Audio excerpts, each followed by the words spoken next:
Alright, so we all knew one, or even had one. Real lazy dude, annoying, picks on you from time to time. A dickhead, if you will. Now, a dickhead is different from a bully, and that a dickhead, he won't hit you, because, he's too much of a puss boy. So this story takes place in my 7th grade, and I was heading down to my 7th period. It was Lego robotics class. And in this class, we had to be paired in groups of 2. And I was paired with this kid named Anthony. Now, Anthony was, a pretty average kid, but he was bigger than most kids. But that wasn't the most extraordinary fact about him. He had titties. Real titties. And for a school full of flat-chested girls, that was a sight for sore eyes. So suffice it to say, it was a win-win all around. So a couple weeks go by, and I start understanding how Anthony is. Start getting into his psyche. And I see him, playing at other people's tables, talking to them, chilling, whatever. And honestly, really don't care. I'm doing my own thing. I'm more of an independent worker anyway. So, I get to chill by myself, execute my own plans, build my own robots for my ideas. I'm like, all right, cool. But, teacher, she has another agenda. So she's like, Anthony, you're not over there at your table and you have to help Francisco out because he's doing all the work. And, of course, he comes back over and now he's working with me. And I'm okay with this. I'm an independent worker, but I'm a team player too. So I'm like, okay, Anthony, can you just get this, and that and start building this, and that? And he's like, well, why am I always listening to you? I'm like, huh, Anthony? What do you mean, why am I always listening to you? What do you mean by that? Why are you always making the ideas for the robot?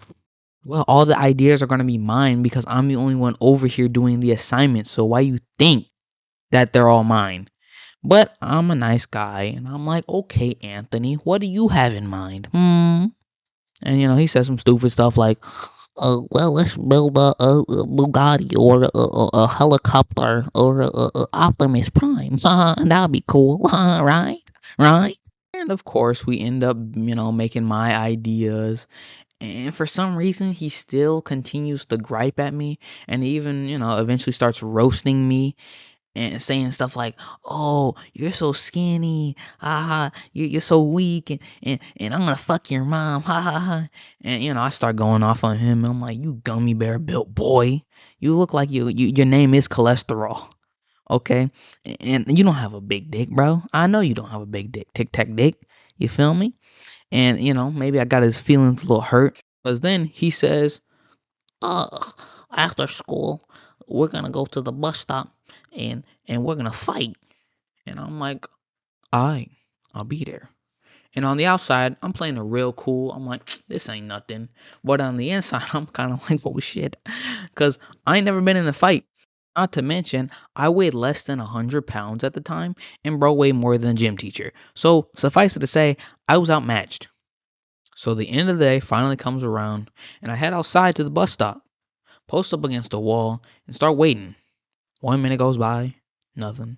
2 minutes, nothing. 5 minutes, straight nothing. 10 minutes go by. I see him. See him walk out. He walks in my direction. I'm like, all right, it's time. He walks closer. And he goes past me. What? And he goes on his bus and goes home. And, I guess I gotta go home too. So I go home. Next day rolls around. 7th period comes, as always. And he sees me, I see him. And he asks me, hey, where were you? I say, hey, where were you?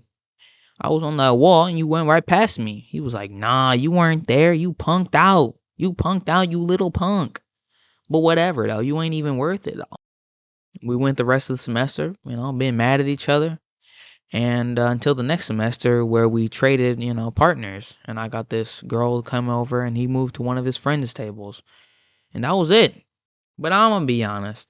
I could have started the fight. I saw him walk past me. And I didn't do anything, I could have said, hey, yo, it's time to fight. But, I wasn't a tough kid. I wasn't a troublemaker. My parents raised me better.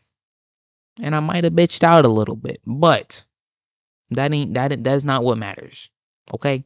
So, the moral of the story: choose your battles wisely and be able to recognize when it is not worth it.